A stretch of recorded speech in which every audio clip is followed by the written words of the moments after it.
mūsų šalyje įgyvendinama Lietuvos kaimo plėtros 2014–2020 metų programa atveria galimybės ne tik ūkininkams ar maisto produktus gaminantiems specialistams. Norintys kurti savo verslą, gali pasinaudoti priemonę ūkio ir verslo plėtra, kuria teikiama parama ekonominės, ne žemės ūkio veiklos kaimo vietovėse pradžiai, kūrimui ir plėtrai.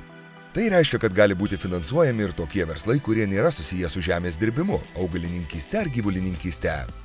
Didžiausias dėmesys skiriamas fiziniams asmenims ir įmonėms, kurie teikia kaimiškose vietovėse reikalingas paslaugas ar gamina įvairius nemaisto produktus. Ir svarbiausia, kuria naujas darbo vietas įvairių profesijų atstovams. Pavyzdžiui, Kristina įkūrė natūralios kosmetikos ir muilo gamybos įmonę.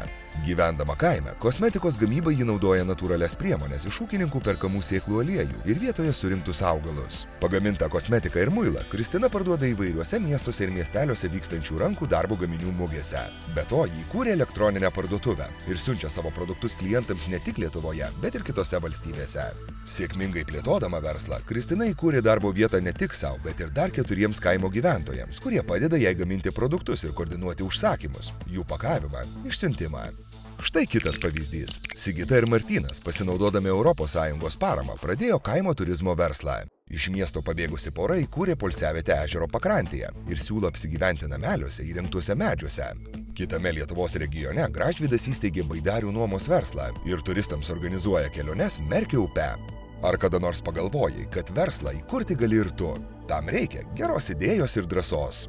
Naudojantis Lietuvos kaimo plėtros 2014–2020 metų programos teikiama parama, idėjas galima įgyvendinti. Gal domiesi technologijomis ir nori sukurti bei pagaminti droną padedantį tręšti ūkininkų laukus? O gal esi tvaraus gyvenimo būdo ambasadorius ir svajoji perdirbti tekstilę bei iš jos gaminti naujus audinius? Jei moki taisyti automobilius ar žemės ūkio techniką, gali įkurti remonto dirbtuves. O gal planuoji studijuoti veterinariją ar gyvūnų mokslą ir vėliau atidaryti veterinarijos kliniką? Kaimiškose vietovėse reikalingi finansų ir apskaitos specialistai, projektų, tvarumo, automatizacijos ir robotizacijos konsultantai. Čia pat gali kurtis ir reklamos, rinkodaros ar komunikacijos agentūros, bendradarbystės centrai.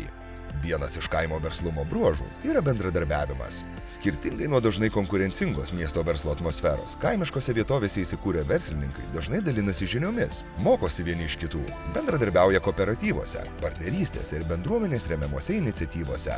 Beje, šiam tikslui taip pat teikiama Lietuvos kaimo plėtros 2014–2020 metų programos parama pagal priemonės bendradarbiavimas ir žinių perdavimas ir informacijos veikla.